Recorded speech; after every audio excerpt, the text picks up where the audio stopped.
Hi friends, welcome to Bigg Boss chit chat. This is Rekha Srinivas.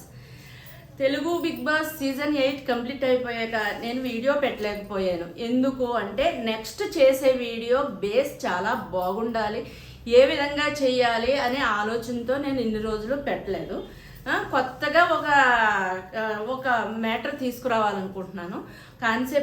ఆ concept ఏంటంటే నేను Kannada big Boss season 1 నుంచి నేను ఫాలో అవుతూ ఉన్నాను. ఈ ప్రజెంట్ సీజన్ వచ్చి 11th సీజన్. అది ఇంకా 78 డేస్ సంథింగ్ ఇంకా నడుస్తుంది. అవి చూస్తూ ఉంటే నాకు మాత్రం ఏమనిపించిందంటే అసలు కన్నడ బిగ్ బాస్లో ఉన్న కంటెంట్ తెలుగులో మీకు అందియాలి అనుకున్నాను. యాక్చువల్గా నేను ఇప్పుడున్న పరిస్థితిలో అది మీకు అందించటము అనేది చాలా చాలా పెద్ద టాస్క్ అండి. ఏంటంటే డైలీ నాకు ఎడిటింగ్ చేసేవాళ్ళు, స్క్రిప్ట్ రాసిచ్చేవాళ్ళు, ఇవన్నీ కూడా ఎవరు ఉండరు. సింగలే నేను ఉండాలి, నేనే చేసుకోవాలి. కాబట్టి ఇది చాలా పెద్ద ఛాలెంజ్ నాకు. అయినా కానీ నేను ఎందుకు ఇది తీసుకున్నానో తెలుసా? అసలు కన్నడలో ఉన్నది ఏంటి క్లియర్గా మీకు చెప్పాలి అనేది నాకు చాలా పెద్ద కోరిక అండి. ఎందుకు అంటే అక్కడ రూల్స్ బ్రేక్ చేస్తే అప్పటికప్పుడు పనిష్మెంట్ ఉంటుందండి. టాస్కులు బస్తీమే సవాలన్నట్టు ఉంటుందండి. అంత ఛాలెంజింగ్గా ఉంటాయి టాస్కులు. నెక్స్ట్ ఇంగ్లీష్ మాట్లాడినా, మైక్ వదిలేసిన, నెక్స్ట్ నిద్రపోయినా చాలా చాలా అంటే లైట్గా తీసేయరు. మైక్ మర్చిపోతే అనౌన్స్ చేసేస్తారు. నిద్రపోతే ఎద్దేళ్ళు మంజునాథ అని సాంగు, ఇప్పుడైతే కుక్కల మొరుగుడు. అవి వచ్చి ఎవరు నిద్రపోయారో డైరెక్ట్ వాళ్ళ పేరు చెప్తారు. కన్నడ తప్ప వేరే లాంగ్వేజ్ మాట్లాడితే దానికి కౌంటర్ డైలాగ్ వేస్తూ బిగ్ బాస్ మాట్లాడతారు. అబ్బాబ్బా, ఇలాగా ఒకటి కాదండి, రెండు కాదు, చాలా ఒక కిక్ ఇస్తుందనే చెప్పచ్చు. అందులో ఈ సీజన్ 11లో చాలా చాలా జరిగినాయి. మానవ హక్కు సంఘాలు వచ్చినాయి. అవి ఎందుకు వచ్చినాయో తర్వాత చెప్తాను. అనుకోకుండా ఇద్దరిని కంటెస్టెంట్స్ని బయటికి పంపించేవాల్సి వచ్చింది. అది కూడా ఎపిసోడ్స్లో చెప్తూ ఉంటాను. నెక్స్ట్ అండి, ఒక్క కన్నడ బిగ్ బాస్కి కిరీటం అనేది కిచ్చా సుదీప్ అవరు.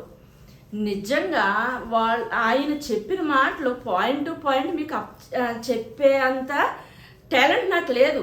ఏంటంటే ఆయన అంత ఎవరెస్ట్ శిఖరం అయినంత ఆయన కిచ్చా సుదీప్ అంటే. అలాంటి కిచ్చా సుదీప్ మనస్తత్వం ఉన్న వాళ్ళు మన తండ్రిగా ఉన్నా మనం బాగుపడతాం, అన్నగా ఉన్నా బాగుపడతాం, కొడుకుగా ఉన్నా బాగుపడతాం. అంత మంచి వాల్యూస్ ఉన్న మంచి వ్యక్తి అండి. ఆయనకి ఎవరు కూడా స్క్రిప్ట్ రాసి స్టేజ్ పైకి పంపించరు.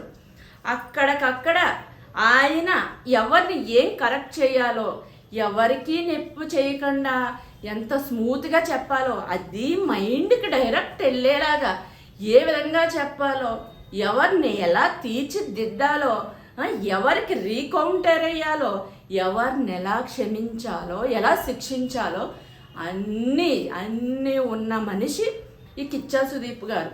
ఒక స్క్రిప్ట్ రాసిచ్చేస్తారు, స్టేజ్ పైకి వచ్చి చేయడం కాదండి. నెక్స్ట్ ఎపిసోడ్స్ అన్నీ చూస్తారండి ఆయన. ఎపిసోడ్స్ అన్నీ చూసి వచ్చి ఒక పెద్ద మనిషి అంటే ఒక తండ్రికి తాత ముత్తాత మనకి గైడెన్స్ ఇస్తే ఎలా ఉంటుందో అలాగిస్తారండి కిచ్చా సుదీప్ గారు. నెక్స్ట్ ఇంకోటి వచ్చి చాలా బాధాకరమైన విషయం.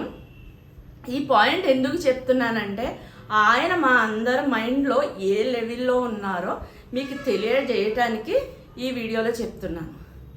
ఒక సాటర్డే వీడియోలోనో సండే వీడియోలోనేనండి ఆయన షూట్ చేస్తున్నారండి.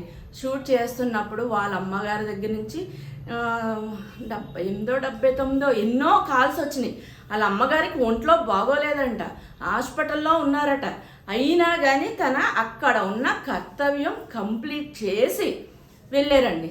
ఎందుకు అమ్మ కన్నా ఎక్కువ ఈ షో అంటే ఆయన ఆ షో నుంచి అలా వెళ్ళిపోతే అప్పటికి హౌస్లో ఫుల్గా ఉన్నారు కంటెస్టెంట్స్. ఒక్కళ్ళేమో ఎలిమినేషన్ అయ్యారేమో సంథింగ్, ఆ సిచ్యువేషన్ ఎలా ఉందంటే ఈ ఎపిసోడ్స్ చూసారంటే హౌస్ని డీల్ చేయడం చాలా చాలా కష్టమైన పరిస్థితిలో ఉన్నప్పుడు అలాంటి పరిస్థితుల్లో ఈ సాటర్డే ఎపిసోడ్ అన్నది చాలా ముఖ్యం. అంత ముఖ్యం. ఇంకా ఆ టైంలో ఆయన లేకపోతే బిగ్ బాస్ 11th సీజన్నే అక్కడికే క్లోజ్ చేసేసే సిచ్యువేషన్ అనమాట. అలాంటి సిచ్యువేషన్లో ఆ బిగ్ బాస్ హౌస్ని ఆ హోస్టింగ్ని వదిలి వెళ్తే చాలా దారుణం జరిగిపోతుంది అని చెప్పి అలాంటి ఒక మనసు దిటవ చేసుకొని అక్కడ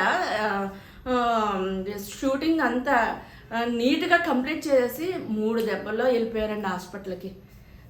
అసలు లాస్ట్లో వాళ్ళ అమ్మగారితో మాట్లాడలేదని చాలా చాలా బాధపడ్డారు. నిజంగా ఇప్పుడు చెప్తుంటే నా రోమాలు నిక్కబడుస్తున్నాయండి. ఆయన మాట ఆయన తీరు చూసిన వాళ్ళకి ఇలాంటి అనుభవం జరుగుద్ది. అలాంటి వ్యక్తి గురించి కూడా నాకైనంత చెప్తాను. అంటే 100% కాదు, 50% కూడా నేను చెప్పలేను. కానీ మీకు ఎంతో కొంత చెప్పాలి అని నేను ఇది చేస్తున్నాను. నెక్స్ట్ ఇంకోటి వచ్చి ఏంటంటే అందరూ కూడా ఇది చూసి అసలు ఇంత బాగుందా బిగ్ బాస్ అనే చాలా బాగుంటుంది అది చూపించాలి అనుకుంటున్నాను. కాకపోతే ఎంతవరకు అందిస్తానో నాకు తెలియదు. అంటే నా లెవెల్కి మించి వర్క్ ఉందండి ఇది. ఎంతవరకు ట్రై చేస్తానో అంతవరకు ట్రై చేసి బిగ్ బాస్ కన్నడది ఎక్స్ప్లెయిన్ చేసి చెప్తాను. మీరు ఏమన్నా ఉంటే కొంచెం సాఫ్ట్గా ఒక కొడుకులాగా, తల్లిలాగా, తండ్రిలాగా, చెల్లిలాగా సజెషన్స్ ఇవ్వండి. నేను సరి చేసుకుంటాను. ఎందుకంటే ఇది నాకు కొత్త ఫీల్డ్. అందులో కొత్త ఫీల్డ్లో కొంచెం ఏదో క్రియేటివిటీ చేయాలనుకుంటున్నాను.